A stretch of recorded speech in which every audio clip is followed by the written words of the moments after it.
अस्सलाम वालेकुम। मेरा नाम डॉक्टर आसिफ़ है।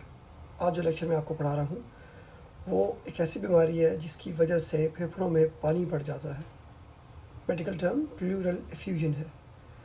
कुछ लोगों को ये टीबी की वजह से होती है, कुछ लोगों को निमोनिया की वजह से हो सकती है और कुछ और कॉजेज़ भी हैं जिसको आज डिटेल में डिस्कस करेंगे।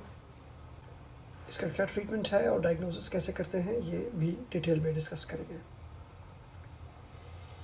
अगर ज़हन में क्वेश्चंस आएँ तो कमेंट सेक्शन में लिखें, मैं आपको रिप्लाई करूँगा। ये लेक्चर्स आपके कॉन्सेप्ट्स क्लियर करेंगे, बहुत सारे एग्ज़ाम्स पास करने में हेल्प करेंगे। वीडियो लाइक करें, चैनल सब्सक्राइब करें और बेल आइकन ज़रूर प्रेस करें ताकि तमाम वीडियोस आपको टाइमली पहुंचती रहें। आइए लेक्चर स्टार्ट करते हैं। बिस्मिल्लाहिर्रहमानिर्रहीम। We will discuss a topic called as pleural effusion today. Pleural cavity को या प्लूरल स्पेस को तो फ्लूइड कैविटी या प्लूरल स्पेस प्लूरल एफ्यूजन कहलाती है। इसको हम डायग्रामेटिकली प्रेजेंट कर लेते हैं ताकि we understand what's going on. तो हमारे लंग्स जो है वो ट्रेकिया ब्रोंकाई में डिवाइड होता है। Bronchi then get divided into smaller bronchi and alveoli. alveoli gases exchange के लिए बने हैं। ठीक है जी, हम सांस लेंगे तो वो इन छोटे छोटे बलून्स में जाके गैस एक्सचेंज होगी। This is how the lungs are constructed. अब जो एक स्पेस है वो इन प्लूरा की वजह से बनी हुई है। यानी कि अगर आप जहन में ये बना के रखें कि हमने ये जो लंग्स है इसको दो शॉपिंग बैग के अंदर डाल दिया। पहला शॉपिंग बैग इसके लंग्स के बिल्कुल साथ अटैच्ड है और दोनों के दरमियान एक स्पेस मौजूद है जिसे प्लूरल कैविटी या प्लूरल स्पेस कहते हैं। अब अगर इसके अंदर फ्लूइड इकट्ठा हो जाए तो इसे क्या कहेंगे? प्लूरल एफ्यूजन कहेंगे।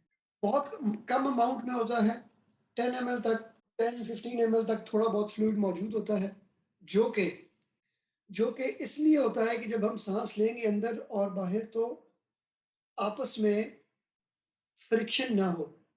फिजियोलॉजी वाइज की अगर आप बात करते हैं तो अब जब ये फ्लूइड बढ़ता जाता है, मोर देन 10 ml हो जाता है और ये जो नॉर्मल फ्लूइड है ये हमें एक्सरे पे नज़र नहीं आता। एक्सरे पे कहाँ नज़र आएगा हमें? एक्सरे पर फ्लूइड हमें यूं नज़र आना शुरू होगा, जैसे एक मेनिस्कस बनता है ना, ऐसे स्ट्रेट नहीं होगा, इस तरह की मेनिस्कस बनेगा जैसा कि किसी भी स्पेस की वजह से बनता है। तो ये प्लूरल एफ्यूजन एक्सरे में हमें ये वाइट नज़र आती है। Of course I can't draw white hair, तो ये वाइट होगी असल में एज कम्पेयर टू न्यूमोथोरैक्स में एयर ब्लैक होती है, ये वाइट होगी एक्सरे के बीच में। तो प्लूरल एफ्यूजन की डेफिनेशन आप लोगों को समझ में आ गई, राइट? अब अगर मैं ये डिफाइन करूं कि ये प्लूरल फ्लूइड क्यों, कॉज क्या है, तो इसको मैं डिफाइन करूंगा on the basis of a specific test.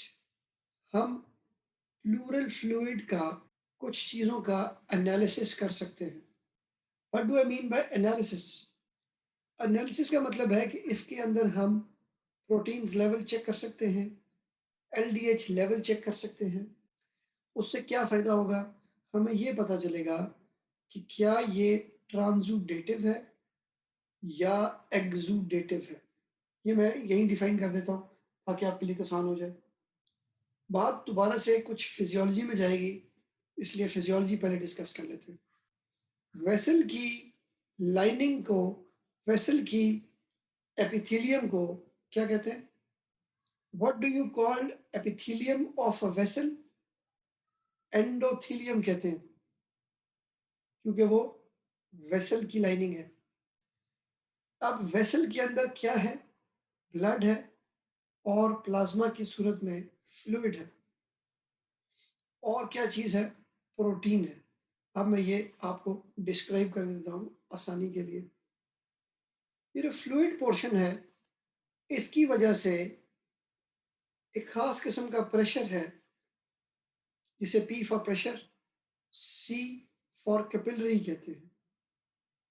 यहां डिफाइन करूंगा, P C is hydrostatic pressure of, C का मतलब कैपिलरी है। अब किसी भी टिश्यू की अगर हम बात करते हैं तो ये वेसल के अंदर फ्लूइड की वजह से हाइड्रोस्टैटिक प्रेशर बनता है? Because of fluid. फ्लूइड मतलब प्लाज्मा। जितना ज़्यादा फ्लूइड होगा, जितना ज़्यादा प्लाज्मा वॉल्यूम होगा, उतना ही ज़्यादा हाइड्रोस्टैटिक प्रेशर होगा। दिस हाइड्रोस्टैटिक, जहन में क्या चीज़ लेके आनी है इस वक्त? आप पहले समझ लें, फीट में, पाँव में ये कैपिलरी है। बाहर क्या होगा जी? बाहर होगा इंटरस्टिशियम। इंटरस्टिशियम का मतलब क्या है? यहां सेल पड़े हुए हैं। This is the space between the capillary and the cells, जो कि इंटरस्टिशियम कहलाता है। तो ये हाइड्रोस्टैटिक प्रेशर का मकसद क्या है? It will force the fluid to move outwards. Net flow किस तरफ है? आउटवर्ड्स। क्यों आउटवर्ड्स है ये भी समझना बहुत जरूरी है कि इसके ऑपोजिट जो प्रेशर है वो पी इंटरस्टिशियम है। पी हाइड्रोस्टैटिक प्रेशर है, ऑफ आई क्या है जी? इंटरस्टिशियम। तो ये प्रेशर वापस पुश करना चाहता है फ्लूइड को इनटू द कैपिलरी, मगर कहां से? इंटरस्टिशियम से अंदर कैपिलरी है। फिलहाल हम सिर्फ हाइड्रोस्टैटिक प्रेशर की अगर बात करें तो नेट मूवमेंट कहां होगी? ज्यादा फ्लूइड कैपिलरी के अंदर है, इसलिए the net movement should be from a capillary towards interstitium. बहुत कम फ्लूइड है एक नॉर्मल बंदे में, जिसको पाँव में एडीमा नहीं है, उसको नहीं होगा प्रॉब्लम, बल्कि फ्लूइड बाहर मूव करना चाहेगा। एक और बहुत इंपॉर्टेंट प्रेशर है, जिसे कहते हैं पाई सी। पाई डिनोट करता है प्रोटीन्स को। तो यहां लिख रहा हूं pi C equals to oncotic pressure of the capillary.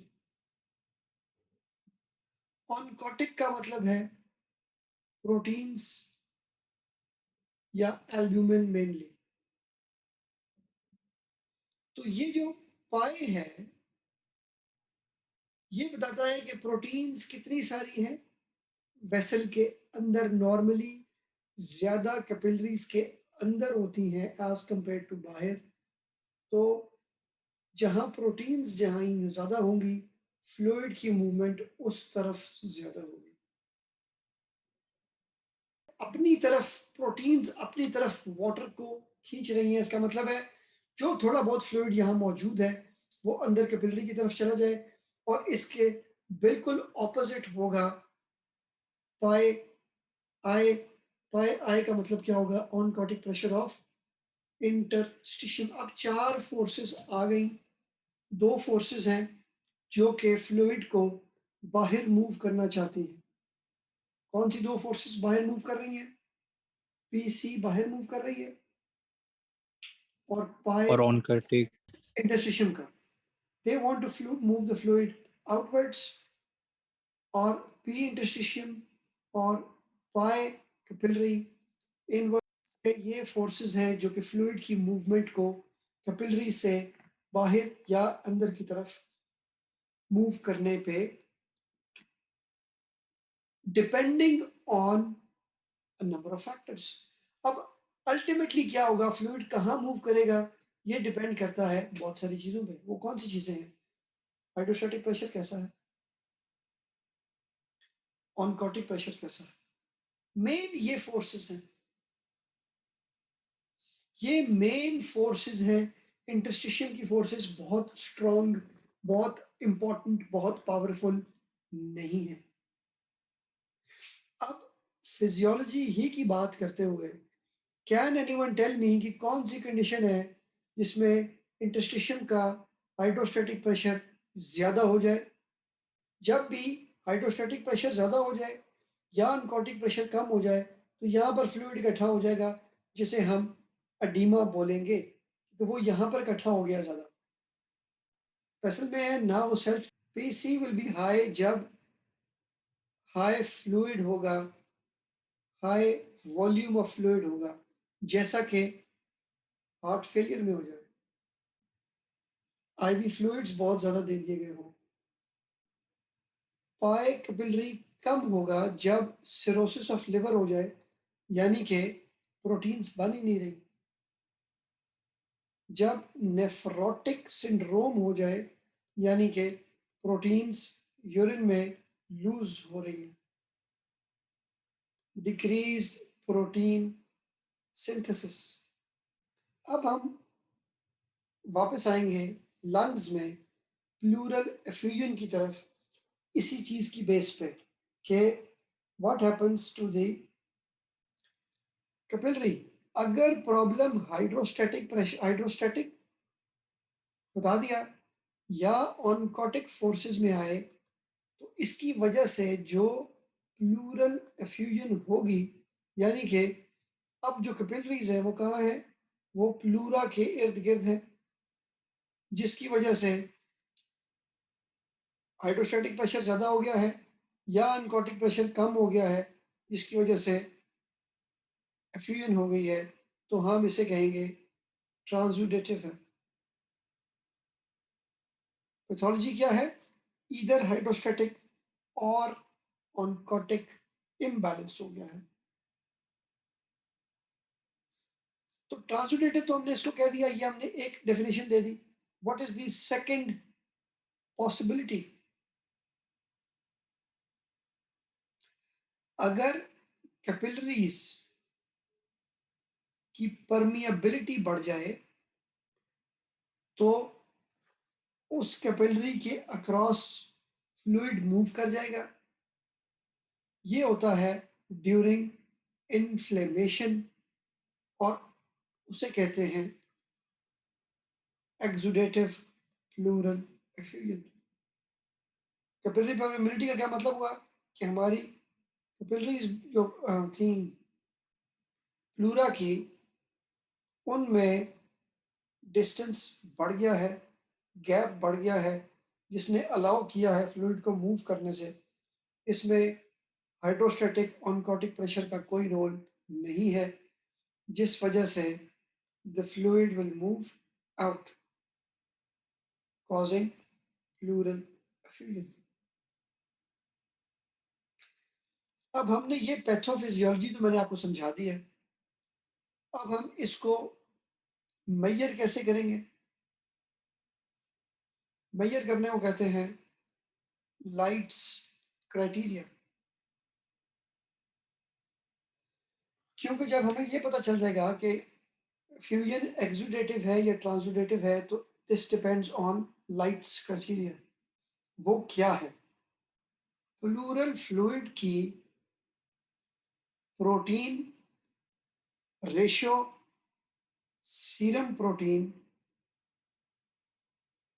Should be more than 0.5, या प्लूरल फ्लूइड का एलडीएच सीरम एलडीएच के मोर देन 0.6 हो, या प्लूरल फ्लूइड का एलडीएच का लेवल मोर देन 2/3 अपर नॉर्मल लिमिट का हो। किसका, सीरम का। ये तीन क्राइटेरिया अगर फुलफिल हो जाते हैं, तीनों हो जाए तो बेहतरीन है, मगर अगर एक भी हो जाए तो then we label this as exudative pleural effusion. ये हम कैसे मेजर करेंगे, हम फ्लूइड को निकालेंगे। फ्लूइड को निकालने से प्लूरल, उस प्लूरा में प्रोटीन देखेंगे और उसके ब्लड में प्रोटीन्स देख लेंगे, उसकी रेशियो निकाल लेंगे। ऐसे ही हम लैक्टेट डिहाइड्रोजनेज के साथ करेंगे, ऐसा ही हम इसके नॉर्मल लेवल के साथ करेंगे, वो T3 से ऊपर हो जाएगा। अगर ऊपर है तो एक्सुडेटिव, वरना transudative. Very rarely we can have another cause जो कि इतनी कॉमन नहीं है, मगर हमें पता होनी चाहिए, वो है कि फ्लूइड मूव्स बिकॉज ऑफ। अच्छा चले आपसे एक फिजियोलॉजी का सवाल पूछ लेते हैं। चले, ये है कैपिलरी, कैपिलरी से blood right side left side की हार्ट से आ रहा है, तो यहाँ से ये वापस जाएगा राइट साइड पे हार्ट के। कुछ फ्लूइड तो चला गया सेल्स के अंदर, मगर सेल्स एक लिमिट तक इसे फ्लूइड अंदर एब्जॉर्ब करते हैं, इसके अलावा नहीं। ये जो फ्लूइड इकट्ठा हो गया है यहाँ इंटरस्टिशियम में, ये एब्जॉर्ब कौन करेगा, कहाँ एब्जॉर्ब होगा, कहाँ जाएगा? लिम्फेटिक्स इसको लेके जाएंगे वापस right side of the heart में। अगर ना इन दोनों चीज़ों का मसला ही ना हो, ना हाइड्रोस्टैटिक प्रेशर का, ना ऑनकोटिक का, अगर सिर्फ लिम्फेटिक चैनल्स ही खराब हो गए हैं, अगर सिर्फ लिम्फेटिक चैनल्स ही खराब हो गए हैं, जो थोड़ा बहुत फ्लूइड मूव करता भी है, that can be a cause as well. ये मैं कॉजेज थोड़ी सी आपको डिटेल में डिफाइन करने लगा हूँ। मैंने आपको डिटेल्स पैथोफिजियोलॉजी समझा दी है। अब ट्रांसुडेट की मैंने कॉजेज आपको बता दिए, जरा क्विकली रिवाइज कर लूँ। एक मैंने कहा सिरोसिस ऑफ लिवर, अननीडिंग, congestive heart failure, hydrostatic pressure बहुत ज़्यादा है, हाइपो एल्बुमिनीमिया, एल्बुमिन बहुत कम हो गया है, जैसा कि नेफ्रोटिक सिंड्रोम में होता है। Rarely hypothyroidism can cause transudative pleural effusion as well. एक कॉज है कॉन्स्ट्रिक्टिव पेरिकार्डाइटिस। कॉन्स्ट्रिक्टिव पेरिकार्डाइटिस, इसमें जो लेयर है हार्ट की, वो पेरिकार्डियम वो एक्सपैंड नहीं होने देती, वो स्टिफ हो जाती है, तो इसकी वजह से फ्लूइड मूव कर जाता है हाइड्रोस्टैटिक प्रेशर की वजह से। तो constrictive pericarditis is one of the other causes of transudate. अब एक्सुडेटिव की कॉजेज याद रख रहे हैं। मैंने कहा इन्फ्लेमेशन है, तो सबसे टॉप पे pneumonia, tuberculosis, malignancy, mainly lung cancer या ब्रेस्ट कैंसर। रेयर कॉजेज में रूमेटॉइड आर्थराइटिस, पैंक्रेटाइटिस की इन्फ्लेमेशन होने की वजह से, पैंक्रियास भी बहुत दूर नहीं पड़ा होता प्लूरा से, तो it can cause this as well. अब अगर लिम्फेटिक चैनल्स की ब्लॉकेज की वजह से हो रहा है, तो उसको काइलोथोरिक्स कहते हैं। जब हम प्लूरल फ्लूइड को निकालेंगे तो वो मिल्की वाइट मिलेगा हमें। तो काइलोथोरिक्स का मतलब क्या है? लिम्फेटिक चैनल्स ब्लॉक हो गए हैं। क्यों होंगे? कैंसर है, लिम्फोमा है मेनली, कोई मेटास्टेसिस है कैंसर के, ट्रॉमा है, सर्जरी है, जो लिम्फेटिक चैनल्स को डिसरप्ट कर दे, ब्लॉक कर दे, डिस्ट्रॉय कर दे, that will lead to chylo. अब मेरा ये सवाल है कि हमारा ये मरीज, कॉजेज मैंने आपको बता दी, प्रेजेंट कैसे करेगा? How will the patient present to us? अब मैं Heather, what do you think? How will the patient with pleural effusion come to the hospital? तो पहले ये था कि हमारे पास इतना लंग मौजूद था जो एक्सपैंड होना था। अब फ्लूइड इकट्ठा हो गया है जिसने लंग को कंप्रेस कर दिया है यहाँ तक। कंप्रेशन की वजह से कम पोर्शन रह गया लंग का, राइट साइड पे लेफ्ट वाला काम फिर भी कर रहा है, मगर four most important symptom would be, मरीज को सांस लेने में प्रॉब्लम होगी, पेन हो सकता है depending on the underlying cause, malignancy है, निमोनिया है, पेन हो सकता है, सांस लेते हुए प्रॉब्लम हो सकती है, कफ हो सकता है, स्पूटम के साथ हो सकता है, ये डिपेंड करता है, हो सकता है कि निमोनिया की वजह से हो, वेट लॉस हो सकता है मेलिग्नेंसी के चांसेस में। हिमोप्टिसिस क्या होता है? blood in स्पूटम, तो लंग कैंसर एक कॉज हो सकती है, तो हमें उस सूरत में स्मोकिंग की हिस्ट्री लेनी चाहिए। अब एग्जामिनेशन पे साइंस देखते हैं, साइंस क्या मिलेंगे हमें। हमें हो सकता है देख के लगे कि मरीज ने तो बहुत ज़्यादा वेट लॉस हुआ है, वेट लॉस टीबी या कैंसर को शो कराएगा। फिंगर्स पे हम निकोटीन स्टेन देख सकते हैं, इसका मतलब है कि पेशेंट सिगरेट पीता है।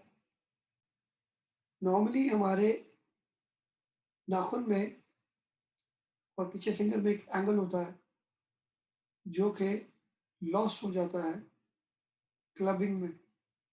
क्लबिंग टीबी में देखी जाती है, कैंसर में देखी जाती है, मगर इनडायरेक्ट साइन है।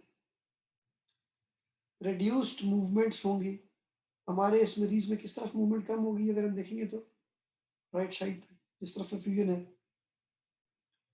चेस्ट की एक्सपेंशन उस साइड पे कम होगी, अगर हम परकस करेंगे तो स्टोनी डल नोट मिलेगा।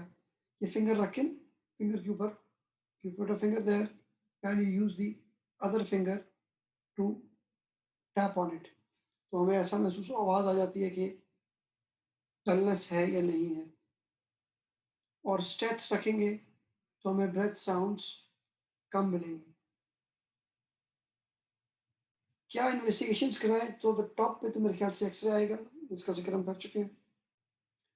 एक्सरे में जब हम मरीज को दीवार की तरफ खड़ा करके देखते हैं, एक्सरे लेते हैं तो उसे पोस्टीरियर एंटीरियर व्यू लेते हैं, क्योंकि एक्सरे के बीम्स बैक पे लग रहे होते हैं। तो तकरीबन 200 ml फ्लूइड हो तो वो पीए फिल्म पे पिक हो जाता है। हम मरीज को साइड पे भी खड़ा कर सकते हैं ताकि हमें साइड व्यू नजर आए। इसमें हमें सिर्फ 50 ml फ्लूइड चाहिए होता है एंगल ब्लॉक दिखाने के लिए। कंफर्म नहीं है, सीटी स्कैन कर लें, एमआरआई कर लें। फ्लूइड एनालिसिस की बात मैं पहले तक कर चुका हूँ। अगर आपको शक है कि फ्लूइड कहाँ पर है, किस जगह पर है, सही है या नहीं है, तो अल्ट्रासाउंड गाइड कर सकता है किस जगह से आपने फ्लूइड को निकालना है। उसे कहते हैं थोरैकोसेंटीसिस। इसलिए बता रहा हूँ ताकि आपको नाम याद हो। नाम याद होंगे तो अगर क्वेश्चन में आ जाते हैं तो आपको प्रॉब्लम नहीं होगी। थोरैक्स में नीडल मार के फ्लूइड निकालना थोरैकोसेंटीसिस कहलाता है। देखें, अगर तो फ्लूइड निकल रहा है, फ्लूइड है तो बहुत अच्छी बात है। क्यों? क्योंकि अगर बहुत ज्यादा पस सेल्स इकट्ठे हो जाएं तो फ्लूइड उस नीडल से नहीं निकलेगा। इसे कहते हैं एम्पाइमा। पस इकट्ठी हो गई है। एम्पाइमा के लिए बड़े बोर का ड्रेन डालना पड़ता है। डिफिकल्ट थिंग टू ट्रीट है। ज्यादा बेहतर यह है कि हम प्लूरा की बायोप्सी कर लें। प्लूरा बायोप्सी के लिए हमें लंग को ओपन नहीं करना पड़ता। हम नीडल से ही थोड़ा सा पोर्शन निकाल लेते हैं प्लूरा का।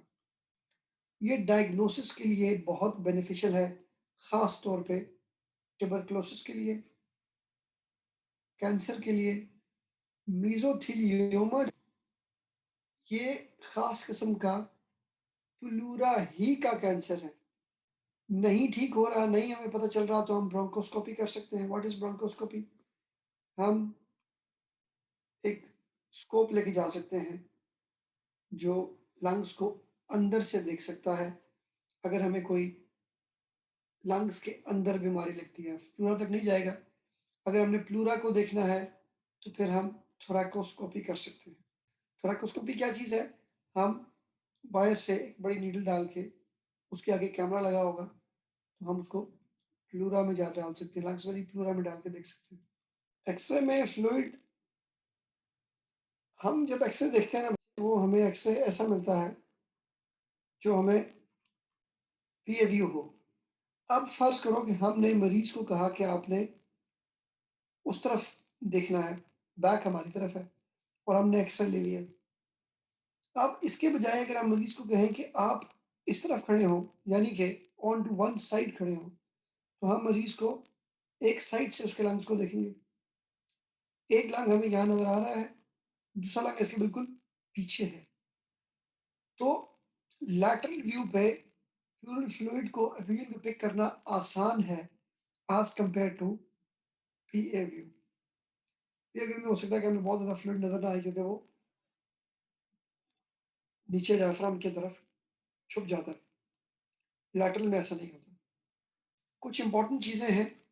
अगर हमें ब्लड मिल जाए प्लूरल फ्लूइड निकालते हुए तो ज़्यादा चांसेस है कि कैंसर कॉज होगा। फिर हम साइटोलॉजी कर सकते हैं, कैंसर के सेल्स ढूंढ सकते हैं इन द फ्लूइड, अगर हम बायोप्सी नहीं कर रहे तो, वरना बायोप्सी से बेहतर नहीं है। अगर पीएच बहुत ही कम हो, 7.2 से भी कम हो, तो दिस शोज एम्पाइमा। अगर कोलेस्ट्रॉल लेवल बहुत ज़्यादा है, दिस शोज काइलोथोरैक्स। ये तो कुछ चीज़ें हो गई जो हमने खास तौर पे देखनी है फ्लूइड के ऊपर। Now we move on to management. कैसे मैनेज करेंगे हम मरीज़ को? देखिए 2 तरीक़ाकार हैं। एक हम ये पहले कहते हैं कि भई अंडरलाइंग कॉज़ को तो ट्रीट करें। मतलब बैक्टीरियल निमोनिया है, एंटीबायोटिक्स दें। टीबी है, टीबी को ट्रीट करें। रूमेटॉइड आर्थराइटिस है, हार्ट फेलियर है, ट्रीट इट। दूसरी बात क्या है कि अगर फ्लूइड इतना ज़्यादा है कि वो साँस लेने में प्रॉब्लम कर रहा है, तो फ्लूइड को टैप कर दें। टैप का मतलब होता है टैप कर दें या ड्रेन कर दें, मतलब remove the fluid, not more than 1.5 litres एक सेटिंग में, एक प्रोसीजर के दौरान में। क्योंकि अगर आप बहुत ज़्यादा फ्लूइड रिमूव करेंगे तो उसकी वजह से वहाँ एक खाली वैक्यूम क्रिएट होता है, that will lead to more fluid recollecting. जो फ्लूइड हम रिमूव करते हैं, अगर बहुत जल्दी रिमूव कर दें, तो this can precipitate pulmonary oedema. अगर कैंसर है, तो प्लूरा की सरफेस को रिमूव कर देना चाहिए। प्लूरा को रिमूव करना प्लूरेक्टमी कहलाता है।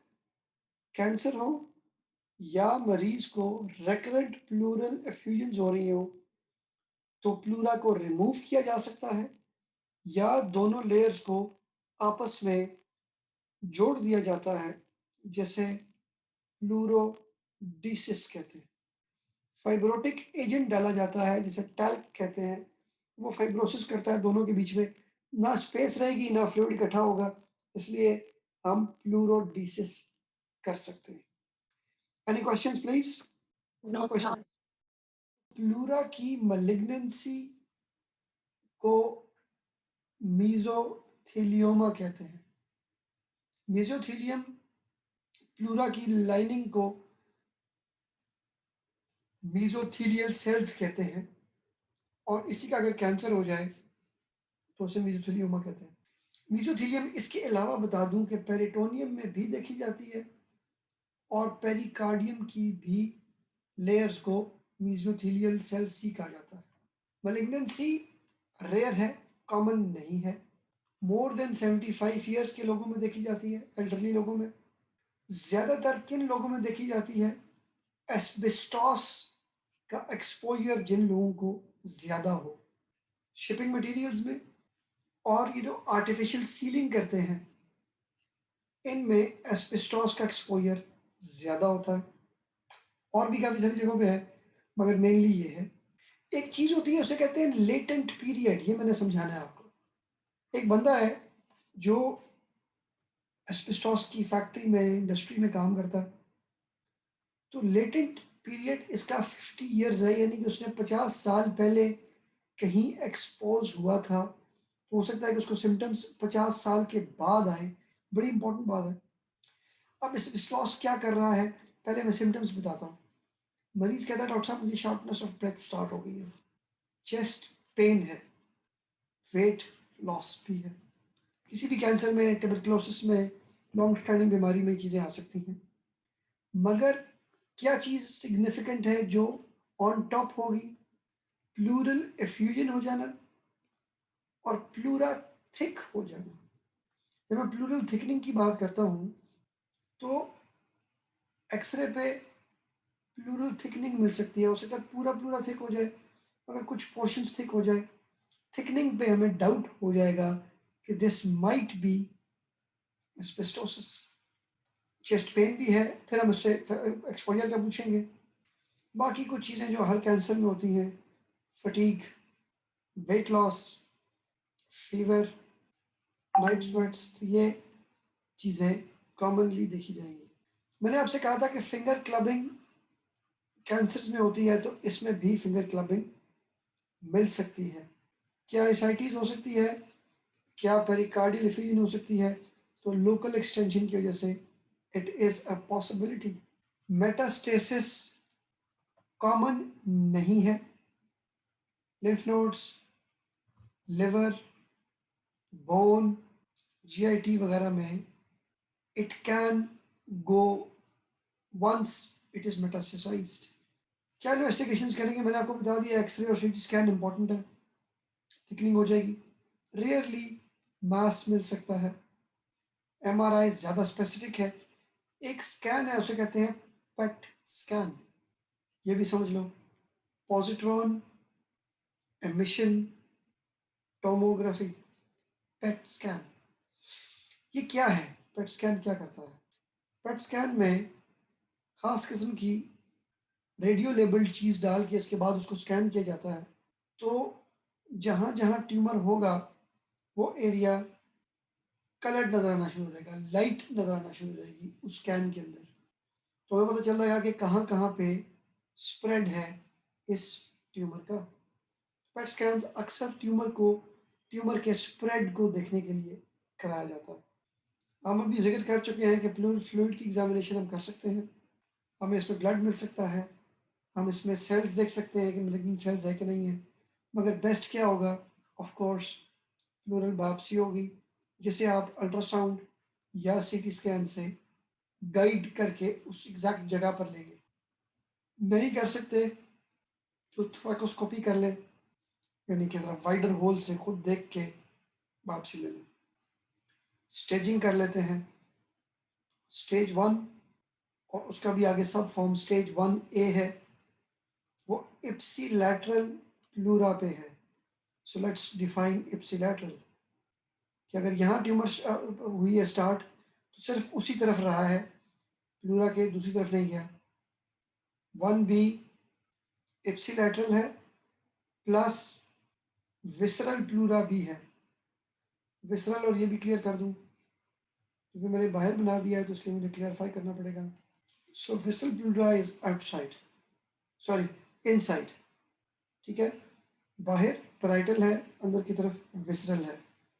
तो जो ट्यूमर है वो अगर सिर्फ बाहर है तो स्टेज 1A है, और अगर अंदर वाले प्लूरा को भी इन्वॉल्व कर लिया है, विसरल को भी, तो स्टेज 1B है। स्टेज 2 क्या है? ये सारी चीज़ें भी हैं, और उसी साइड का डायफ्राम भी इन्वॉल्व हो गया, यहाँ नीचे डायफ्राम पड़ा होगा। स्टेज 3 क्या है? ज़्यादा एडवांस्ड है, इप्सिलैटरल लिम्फ नोड्स भी इन्वॉल्व हो गए हैं, यहाँ पर लंग्स में लिम्फ नोड्स होते हैं। स्टेज 4 विद मेटास्टेसिस है। स्टेजिंग से कोई सवाल? No sir. मैनेजमेंट की बात करते हैं। मैनेजमेंट में अगर मैं कहूँगा कि अगर तो पॉसिबल है तो सर्जरी ही क्योर है। पॉसिबल मैंने क्यों लफ्ज़ कहा कि अगर तो वो बहुत ज़्यादा स्प्रेड कर चुका है तो फिर शायद सर्जरी का भी फायदा नहीं होगा। सर्जरी डिपेंड करता है कि हम प्लूरेक्टमी कर सकते हैं, प्लूरा को रिमूव कर सकते हैं, क्योंकि अगर तो हम सिर्फ प्लूरा को रिमूव करें और अंदर लंग को हम बचाते हैं तो बेनिफिट है। प्लस माइनस डीकॉर्टिकेशन, लंग को भी रिमूव करना पड़े तो उसे डीकॉर्टिकेशन कहते हैं। We can add this to chemotherapy. Chemotherapy कहते हैं ट्रीटमेंट देना, मेडिसिन देना, कैंसर की ट्रीटमेंट को कीमोथेरेपी कहा जाता है। तो ज़्यादा नाम आपको याद रखने की जरूरत नहीं है, मगर सिस्प्लाटिन है, एक्सेट्रा। एक और थेरेपी होती है, उसे कहते हैं रेडियोथेरेपी। ट्यूमर्स में हम रेडियोथेरेपी भी इस्तेमाल करते हैं, प्लस सर्जरी एंड कीमो के साथ रेडियोथेरेपी कुछ सिम्टम्स को कंट्रोल करने के लिए अच्छी है, ख़ास तौर पे पेन को। रेडियोथेरेपी का कॉन्सेप्ट ये बनाए कि एक ट्यूमर है कहीं पर भी, तो उसको रेडियोथेरेपी दे के आप साइज कम कर सकते हैं ट्यूमर का। साइज कम करने का मकसद क्या था कि अगर उसको पेन हो रहा है बड़े साइज की वजह से तो पेन कम हो जाएगा, शॉर्टनेस ऑफ ब्रेथ बेहतर हो जाएगी। यानी रेडियोथेरेपी वुडंट बी क्योरेटिव, मगर एड ऑन के लिए कुछ हद तक बेनिफिशियल हो सकती है। प्रोग्नोसिस क्वाइट पुअर, इसकी दो चार वजूहत हैं। एक तो लेट प्रेजेंट करता है, और दूसरा जब प्रेजेंट करता है तो वो पहले से इतना अक्सर स्प्रेड कर चुका है होता है कि हम जब तक उसको ट्रीट करने की कोशिश करें तो बहुत ज़्यादा बेनिफिट्स नहीं हो पाते। ये था आज का लेक्चर, उम्मीद है आपको वीडियो पसंद आई होगी। अगर जहन में कोई क्वेश्चन हो तो कमेंट सेक्शन में लिखें, मैं आपको आंसर करूँगा। वीडियो को लाइक करें, चैनल सब्सक्राइब करें और बेल आइकन ज़रूर प्रेस करें ताकि तमाम वीडियोस आपको टाइमली पहुंचती रहें।